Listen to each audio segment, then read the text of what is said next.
Это karaoke taksi, da je YouTube. Čisto da se zna, ovo je Karaoke taksi i YouTube kanal.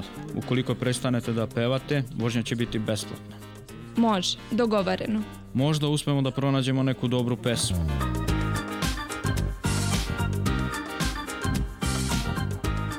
U želji da pronađe nove talente, vozač Ubera Andrij Turko iz ukrajinskog grada Vinice taksi vozilo opremio je karaoke sistemom i putnicima nudi besplatnu vožnju ukoliko oni pristanu da otpevaju svoju omiljenu pesmu.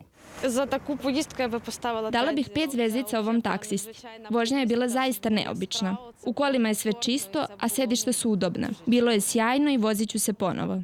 Интересно будет показать людей, которые... Mnogi putnici su mi kroz smeh rekli da sam im upropastio dosta izlazaka. Kada sam ih pitao zbog čega, rekli su mi da su se tako dobro provodili i prijatno osjećali dok su se vozili taksijem, da kada su odlazili na karaoke mesta, više im to nije bilo tako uzbudljivo.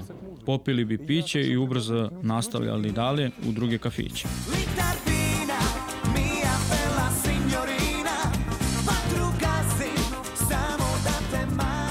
Putnici ne pevaju samo ukrajinske hitove, već i strane pesme, pa je pre nekoliko godina Andrij Turko shvatio da bi svi oni koji nisu sa ukrajinskog govornog područja mogli da prati i gledaju videoklipove na njegovom YouTube nalogu Lude karaoke iz taksija.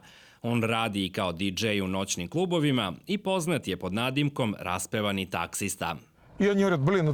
Bilo je mnogo zanimljivih priča iz taksija. Jednom je putnik pevao tako dobro da mi je posle bilo jako krivo kada sam mu se pridružio i zapevao sa njim. Ispostavilo se da sam mu upropastio pesmu. To je bilo neobičan moment. Ne znam baš dobro da pevam, ali volim muziku. Nekada samo vozim i naprosto ponese me ritam pesme i moram da zapevam. Za razliku od poznatog televizijskog show programa Taksi karaoke, Turko kaže da u njegovom taksiju obični ljudi, a ne poznate ličnosti, imaju priliku da pokažu svoje glasovne sposobnosti.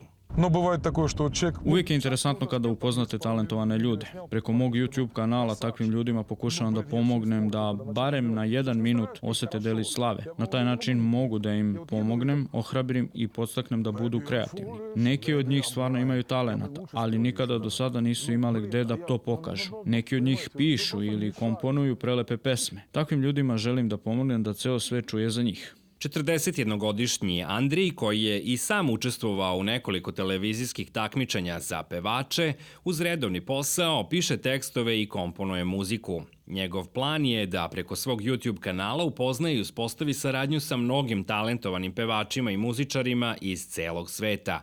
Za sve što je do sada postigao, kako kaže, zaslužan je jedan taksi i mnogo neprospavanih noći, u kojima je upoznao na desetine raspevanih putnika.